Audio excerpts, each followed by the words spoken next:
नमस्कार दोस्तों, आपका यूनिक एकेडमी में स्वागत है। आज हम करने वाले हैं एक नया सब्जेक्ट हिस्ट्री का पार्ट पॉलिटिकल साइंस। उसका lesson number 1, working of the constitution. So working of constitution mean Baba Saheb Ambedkar adopt the constitution. मतलब बाबा साहेब अम्बेडकर ने एक कॉन्स्टिट्यूशन लिखा है, वो वर्क कैसे करता है उसका मीनिंग है वर्किंग ऑफ द कॉन्स्टिट्यूशन। सो मैं यहाँ आपको एक एक पैराग्राफ समझा के बताऊँगा। सो फर्स्ट पैराग्राफ मतलब यहाँ से लेकर यहाँ तक, इसका पहले मैं पूरा मीनिंग बता दूँ पढ़ के।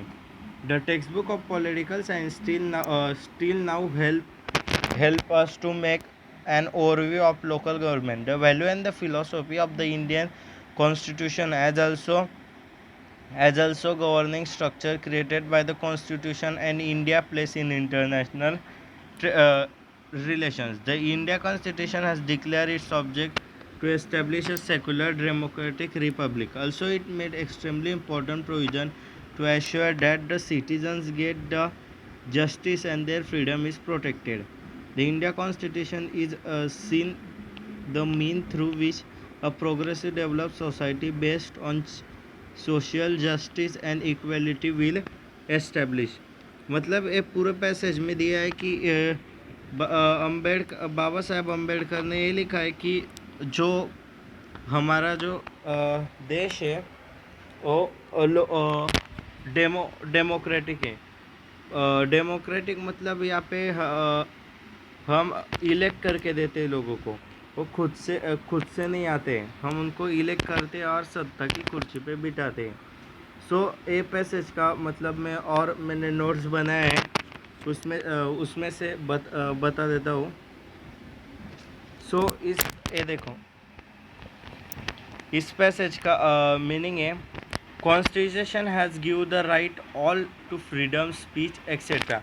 मतलब हमें कॉन्स्टिट्यूशन ने सब राइट दिए, हम फ्रीडम रह सकते हैं, you have right to freedom, we have right to speech. और बी पॉइंट है India constitution declare objective secular democratic republic. मतलब हमारे नेशन में प्रीएम्बल में 3 टॉपिक हमारे देशवासियों ने लिखे, सेक्युलर निधर्मी, डेमोक्रेटिक लोकशाही, रिपब्लिक मतलब प्रजासत्ताक। preamble of the constitution, this is the 3 preamble of constitution. Your freedom right of are protected। मतलब हमें कुछ सरकार ने हमें कुछ राइट्स दिए हैं, जैसे right to education, right to live anywhere, right to do business and etcetera. और D point, we have create religious like where all get equal rights, this type we have to do. मतलब हमें ऐसा religious शुरू करना है, वहाँ पे भेदभाव नहीं होगा। मतलब सोशल जस्टिस एंड इक्वलिटी पे काम चलेगा। सोशल जस्टिस में सामाजिक न्याय, इक्वलिटी समानता, मतलब ये हिंदू है मुस्लिम है इस पे भेदभाव नहीं किया जाएगा। सो ये फर्स्ट पैसेज का ये था मीनिंग। सो हम सेकेंड पैसेज की ओर बढ़ते। The constitution come into force on 26 जनवरी 1950। हमें हमारा कॉन्स्टिट्यूशन 26 जनवरी 1950 को मिला। And since then government has been working in the coordinance with principle of constitution. तब से हमारी गवर्नमेंट उस कॉन्स्टिट्यूशन पे वर्क कर रही है। गवर्नमेंट कॉन्स्टिट्यूशन पे वर्क करती है और कोर्ट्स उसको वो देखते कि ये लॉ मेंटेन हो रहे हैं क्या नहीं।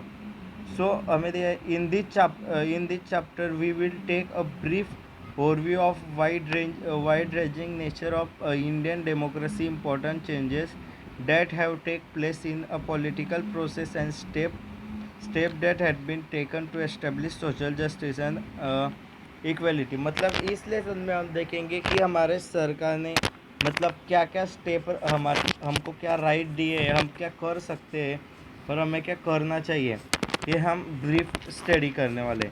सो हम इस लेसन के 3 पार्ट करेंगे। First part of the video democracy, second video social justice, third video judicial system. So हम आज ब्रीफ में पढ़ने वाले हैं डेमोक्रेसी। सो डेमोक्रेसी में फर्स्ट पॉइंट आता है पॉलिटिकल मैच्योरिटी। पॉलिटिकल मैच्योरिटी इसमें आता है, और मैंने इन नोट्स बनाए तो मैं आपको नीचे लिंक दे दूँगा, वहाँ से आप डाउनलोड कर लेना। सो पॉलिटिकल मैच्योरिटी में दिया है democracy does not merge imply a representative structure. मतलब हमारी जो पूरी डेमोक्रेसी है वो एक इंसान के हाथ में नहीं है। मतलब पहले हुआ करते थे राजा वगैरह, तो उनके हाथ में पूरी सत्ता रहती थी। हमारा वैसा नहीं है। Your country has 548 seats. मतलब हमारे पूरे इसमें 548 सीट्स हैं, और वो हर स्टेट को बांटी जाती है उसकी लेंथ के और उसकी पॉपुलेशन के हिसाब से। जैसे कि यूपी में 80 सीट्स दिए क्योंकि यूपी का पॉपुलेशन ज़्यादा है, महाराष्ट्र का थोड़ा कम है इसलिए 48, और कश्मीर का बहुत कम है इसलिए 7-8 सीट्स। मतलब और पॉपुलेशन के हिसाब से फिक्स करते हैं। ये हो गया इस लाइन का मीनिंग। और आगे, the essence of representative system is to integrate the principle of democracy in actual practice. Integration का मीनिंग है एकता, equality, we are all one. मतलब हमें ऐसे एकता रखनी चाहिए कि हम सब एक है। सो गवर्नमेंट इसकी ज़्यादा से ज़्यादा प्रैक्टिस करती है कि सबको एक, मतलब किससे भेदभाव नहीं किया जाए। All are equal in front of law. Once this is done, democracy become the integral part of political life of society. और एक बार ये सक्सेस हो गया तो हमारी डेमोक्रेसी बहुत अच्छी हो जाएंगी। सो आगे, according the Indian people have direct representation in the parliament, state legislature and local government. मतलब हमारे इसमें representation directly local state legislature और लोकल गवर्नमेंट में। मतलब once if we have done this, democracy become integral part. We have direct representation in state legislature. उसका मतलब है हमें अब हमारे स्टेट, उसका लोकल गवर्नमेंट मतलब जिला, हमारे ज़िले में भी बहुत सीट्स बांटी जाती है उसके लेंथ के हिसाब से। जितनी लेंथ है उतनी सीट उसको दी जाती है। जैसे जलगांव को 2 सीट्स दिए, रावेर को 1 सीट दी है। Holding free and fair election at regular interval, it is important indicator of India successful democracy. मतलब हमारे इंडिया में एक लॉ है कि लॉ नहीं, मतलब वो ऐसा इलेक्शन प्रोसेस है कि हर 5 साल के बाद इलेक्शन हो गए, और वो हमारी सक्सेसफुल डेमोक्रेसी है। The political process and political competition show Indian democracy has become successful great extent. इसके कारण हमारे देश में सब religious, Hindu, Muslim and all are equals, इसलिए हमारा पहला पॉपुलेशन वाला देश है उसमें डेमोक्रेसी है। वैसे पहला चीन है लेकिन उसमें डेमोक्रेसी नहीं है। In your country democracy was adopted. In your country democracy is adopted. मतलब चाइना के लोग पॉपुलेशन बहुत ज़्यादा है लेकिन उधर मतलब आर्मी का रूल है। उधर in China there are only one party who become a president. मतलब जो प्रेसिडेंट बनता है उसको एक ही पार्टी स्वीकार करनी पड़ती है। हमारे इधर ऐसा नहीं। If Modi party come then it is said that BJP win, Congress party come it is said that Congress is win. उधर वैसे नहीं रहता है, उधर सिर्फ एक पार्टी की रूलिंग चलती है।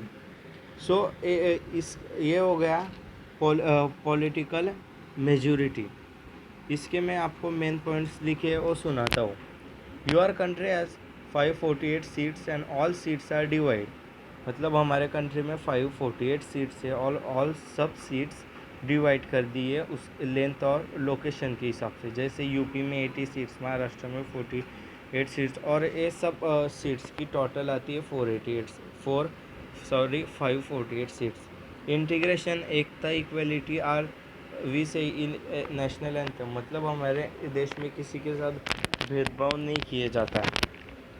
और नीचे we have direct representation in state legislator, each mean all state legislator got seats, मतलब हमारे इसमें जलगांव मतदार संघ, रावेर मतदार संघ। अब यार समझना, स्टेट लेजिस्लेचर मीन्स डिस्ट्रिक्ट, जिले, उसमें भी सीट्स बांटी जाती है। और नीचे और religious got fix seat mean, मतलब सब रिलीजियस को फिक्स सीट दी जाती है, हिंदू, मुस्लिम, सिख, ईसाई एक्सेट्रा, मतलब सबको भेदभाव नहीं किया जाता है। सक्सेसफुल डेमोक्रेसी हमारी क्योंकि लिए 5 ईयर बाद इलेक्शन होता है, और पहले ऐसे घरानेशाही थी, राजा राजवाड़े, अब ऐसा नहीं रहा, इसलिए हमारे सबसे सक्सेसफुल डेमोक्रेसी मानी जाती है। सो अब हमारा सेकेंड पॉइंट है right to vote.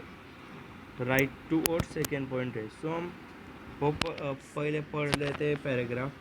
The Indian constitution has made the provision of right vote for adult, मतलब हमारे कॉन्स्टिट्यूशन में ऐसे लिखा है कि 18 के ऊपर के बच्चे अडल्ट माने जाते हैं और वो ही have right to vote.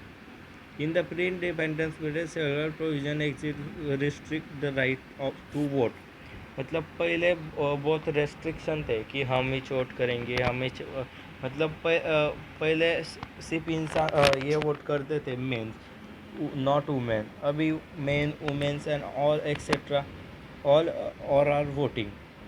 All such provisions were cancelled after independence, and Indian constitution guaranteed adults scrap by giving the right to equality to both men and women below the age of 21 year।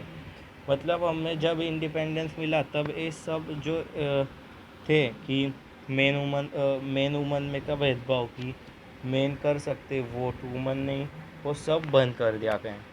सो हम पहले 21 year के जब थे तब vote करते थे, अब वैसा नहीं रहा। अब 18, सरकार ने 21 के 18 कर दिया, मतलब 18 का हुआ तो अडल्ट और वो वोट कर सकता है।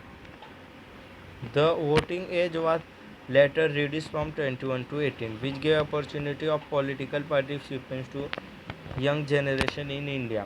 मतलब 18 जब वोट मतलब 21 से 18 हो गए तो हमारे यंग जनरेशन को भी पार्टिसिपेशन का हिस्सा मिला। सो ये ध्यान रखो, वोटर की एज 18 होनी चाहिए और कैंडिडेट मतलब जो खड़े रहते हैं उनकी होनी चाहिए 25 एज।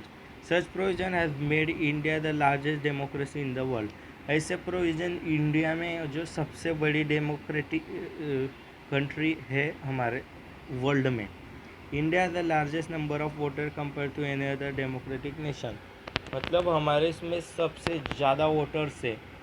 ऐसे कोई डेमोक्रेटिक नेशन नहीं है कि उसमें भारत से ज़्यादा वोटर्स की लोक संख्या है ऐसा। इंडिया द लार्जेस्ट नंबर, हाँ हो गया। This change is not only quantitative but also qualitative as political parties are emerging with active supporter of young voter. India में कोई भी अपनी किधर भी कैसे भी पार्टी फॉर्म कर सकता है, मतलब अगर किसको टिकट नहीं मिला तो पार्टी फॉर्म कर सकता है। और किसी को कुछ मतलब किसी का टिकट कैंसिल हो गया, किसी को अगर अच्छी नहीं लगी पार्टी तो अपनी दूसरी पार्टी खोल सकता है। इसलिए हमारे देश में बहुत अलग पार्टियाँ हैं, इसलिए डेमोक्रेटिक सक्सेस माना जाता है। चीन में वैसा नहीं है, चीन में सिर्फ एक पार्टी के नाम से सब चलाया जाता है। तो मैं इस पैसेज के मेन पॉइंट्स पढ़ के सुनाता हूँ आपको।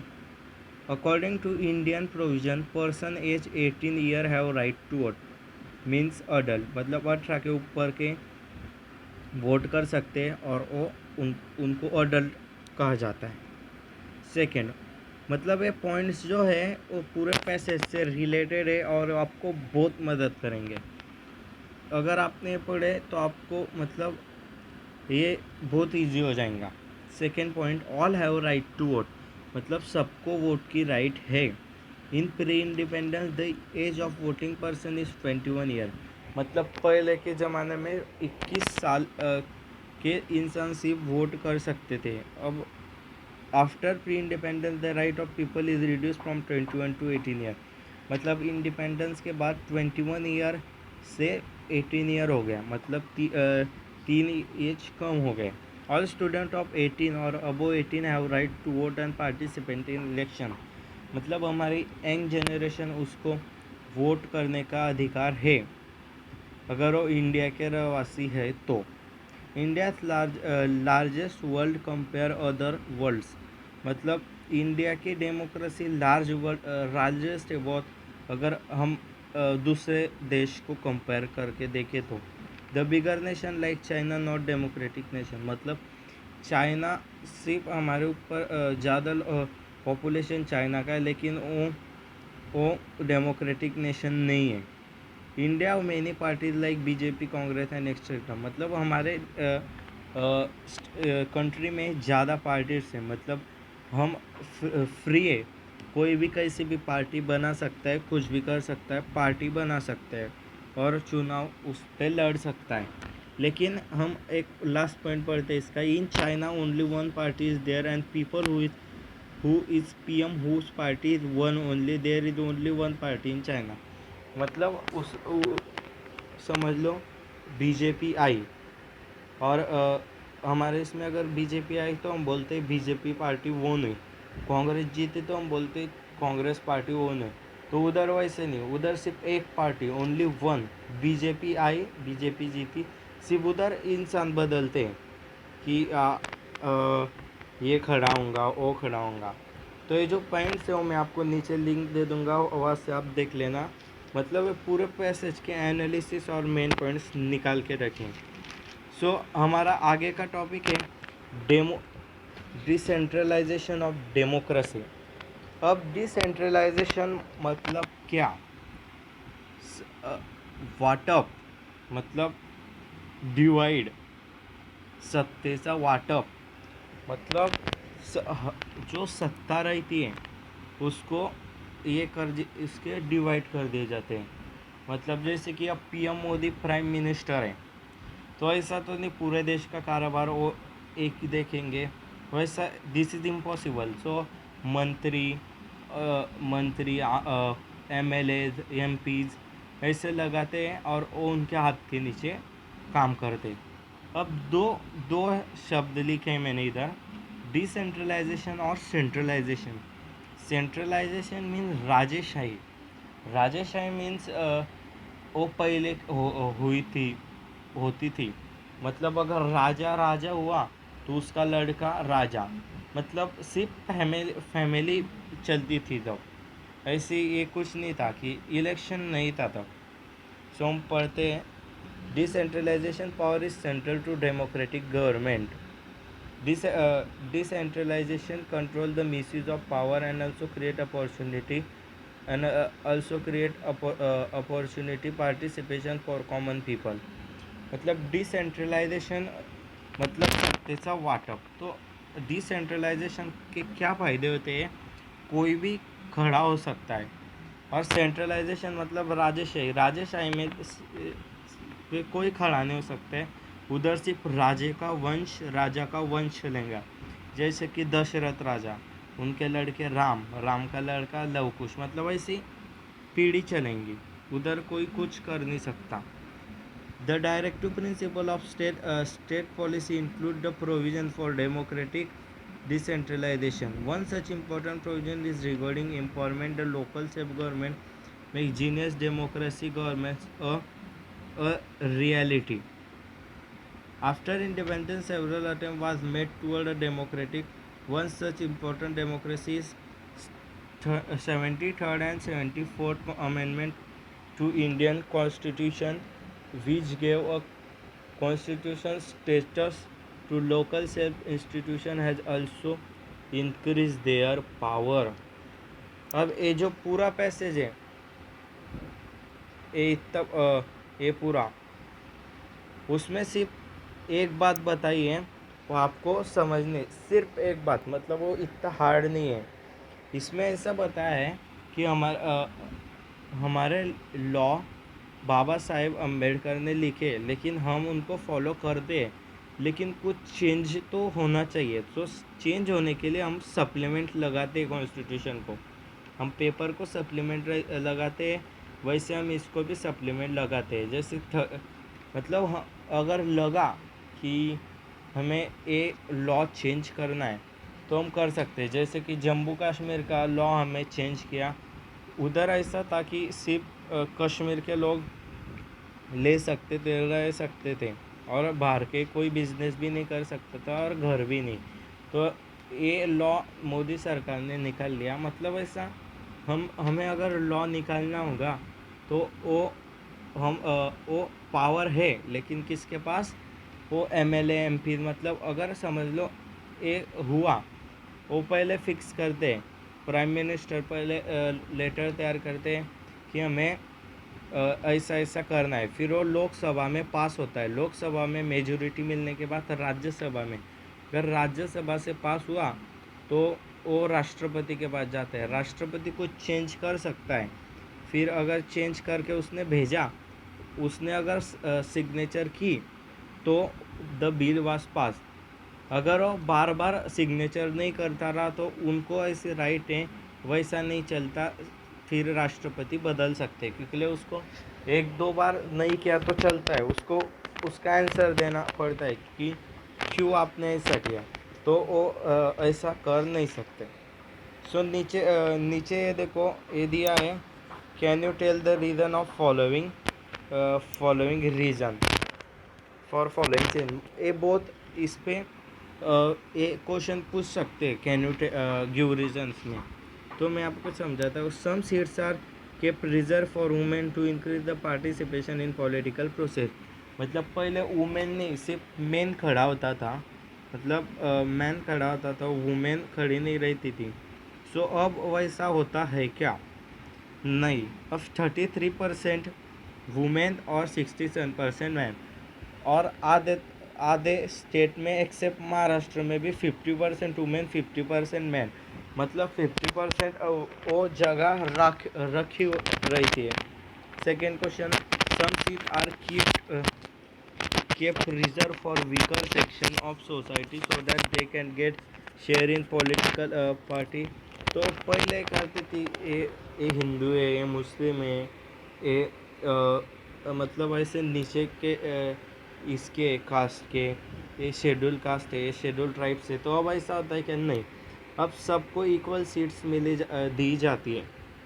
The state commission has been establish, और ये सब नज़र रखने के लिए कि ये सब ठीक से हो रहा है क्या नहीं, स्टेट कमीशन को एस्टेब्लिश किया है। The 11th and 12th schedule was added to constitution. इसके लिए 11th और 12th शेड्यूल कॉन्स्टिट्यूशन का ऐड कर दिया गया है। सो इसके मेन पॉइंट्स में पढ़ के सुनाता हूँ। डिसेंट्रलाइजेशन सत्तेचा वाटप, सेंट्रलाइजेशन राजेशाही, इन इलेक्शन ऑल कैन पार्टिसिपेट, मतलब इलेक्शन में कोई भी पार्टिसिपेट हो सकता है। और वी गॉट कॉन्स्टिट्यूशन, हमें कॉन्स्टिट्यूशन 26 जनवरी 1950 को मिला। नाउ 2020, मतलब अब 2020 चल रहा है, तो मैंने बताया हम चेंज कर सकते हैं, सिर्फ लोकसभा में और राज्यसभा में पास होना चाहिए। तो ये सिर्फ इन्फॉर्मेशन थी। तो अब हमारा अगला टॉपिक है RTI, right to information. RTI 2005 में निकाला गया था, RTI नाम का एक्ट। उसमें अब मैं पढ़ के आपको शॉर्ट में समझाता हूँ, क्योंकि लिए बहुत easy. Citizen empowerment is essential condition of democracy. It is necessary to create opportunity from citizen participation and integration with government. Increase communication between citizen and government help in strengthening democracy and in building a relationship of trust between them. Citizen has a right to know about the functioning of government.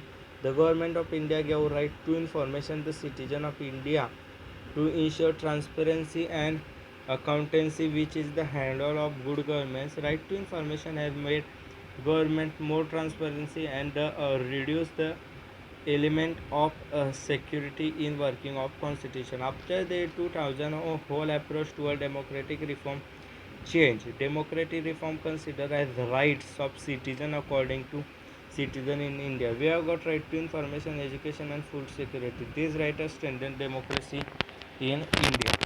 अब इस सब passage का सिर्फ एक meaning है, वो मैं आपको समझाता हूँ. समझ लो, अगर आप विलेज के हो और हमारी गवर्नमेंट एमएलए एमपीज को फंड देती है, मतलब समझ लो मोदी सरकार ने जलगांव के आमदार को 20 करोड़ रुपए दिए एक काम करने को, तो हमें अधिकार है, माहितीचा अधिकार, हमें अधिकार है कि हम किसको भी कुछ भी पूछ सकते हैं. अब हम पीएम को भी पूछ सकते हैं, आप इतना पैसा लेते हो हमसे, टैक्स कलेक्ट करके, तो आप उसका क्या करते हो, हमें ये दिखाओ, कैलकुलेशन, अकाउंट योर. सो हमें ये ऐसे राइट्स है, ह्यूमन राइट्स, कि हम किसको भी कुछ भी पूछ सकते हैं. मतलब सही बात, एमएलए और एमपी को, क्या आप पैसों क्या कहा कर रहे हैं, और अकॉर्डिंग टू द लॉ उसको उसका जवाब देना पड़ेगा. जो हमने पूछा उसका जवाब उसको देना पड़ेगा. सो इसका मैंने नोट्स निकाले हैं. RTI मीन्स माहितीचा अधिकार. Citizen have right to information, anybody to right to ask question to any political leader like PM CM etcetera. मतलब हमें राइट है, हम किसको भी कुछ भी पूछ सकते हैं. जैसे एक बार जब प्रॉपर्टी बात आई, प्रेसिडेंट या प्राइम मिनिस्टर की, जब एक इंसान ने उससे पूछा था कि आपका खाने का खर्चा कितना है. सो उन्होंने बिल दिया था, तब उनको ऐसा लॉ के हिसाब से ऐसा सब बताना पड़ता है. सो हमें ये राइट दिए, और हम ऐसा नहीं कि आप विलेज के आप कुछ नहीं पूछ सकते. आपने अगर बिल ट्रांसफ़र किया कि हमें पूछना है, तो मोदी के पास जाएंगे और मोदी को वो सिर्फ उसका आंसर देना पड़ेगा, बिल नहीं, लेटर. सो सेकेंड पॉइंट हमने लिखा है आईएमपी में कि for political leader and citizen has good communication then your democracy strong. इसमें इस पैसेज में ये भी लिखा है, अगर एक पॉलिटिकल लीडर और एक सिटीजन में अगर अच्छा तालमेल हो तो हमारी डेमोक्रेसी बहुत स्ट्रांग हो सकती है. भाई सच्ची में. और नीचे एक शब्द है उधर, ट्रांसपेरेंसी, मतलब अपेक्षा. हमें उनसे अपेक्षा है कि वो आंसर देंगे, देना ही पड़ेगा. एंड अकाउंटेबिलिटी, मतलब अकाउंट उनको सब दिखाना पड़ेगा. In any citizen have right to ask question to government, मतलब हर सिटीजन को गवर्नमेंट को कुछ भी क्वेश्चन पूछने का अधिकार है. सो हम हमारे लेसन में 3 पॉइंट्स थे. लेसन में तीन पॉइंट्स थे. 2 मिनट. पहला पॉइंट था डेमोक्रेसी, दूसरा सोशल जस्टिस, तीसरा जुडिशियल सिस्टम. सो अब हमने डेमोक्रेसी फिनिश कर दिया है. सो हम अगले वीडियो में सोशल जस्टिस और उसके अगले वीडियो में जुडिशियल सिस्टम कर देंगे. सो आपको अगर हमारे पूरे पैसेज टू पैसेज के नोट्स चाहिए तो नीचे दिए लिंक पर क्लिक किए, वो अकाउंट पे आपको पोस्ट मिल जाएंगी इंस्टाग्राम के अकाउंट पे. सो ये नोट्स हर पैसेज के इम्पोर्टेंट नोट्स है. आपको सिर्फ ए लर्न करना है बस, ज़्यादा कुछ नहीं, क्योंकि ले ज़्यादा कुछ पूछते नहीं है. सो हमें इस लेसन में हमने टॉपिक कवर किया पॉलिटिकल मेजोरिटी, मतलब हमारे कितने सीट से और वो डिवाइड किए जाते हैं, ऐसा पूरा. सेकेंड, राइट टू वोट, मतलब हमें वोट, हम अडल्ट हैं, हम वोट दे सकते हैं, हमारी डेमोक्रेसी बहुत सक्सेसफुल है और हम खड़े रह सकते हैं. और democracy of decentralization of democracy, मतलब हम हमारा पक्ष तैयार कर सकते हैं और खड़े हो सकते हैं, कोई हमें कुछ रोक नहीं सकता. तीसरा, राइट टू इन्फॉर्मेशन, हमें ये राइट है कि हम किसको भी पूछ सकते हैं, आपने इतने पैसों का किया क्या. ये 4 पॉइंट्स हमने हाईलाइट किए लेसन में से. आपको हमारा वीडियो पसंद आ गया तो प्लीज़ लाइक शेयर सब्सक्राइब ज़रूर करना. Thank you.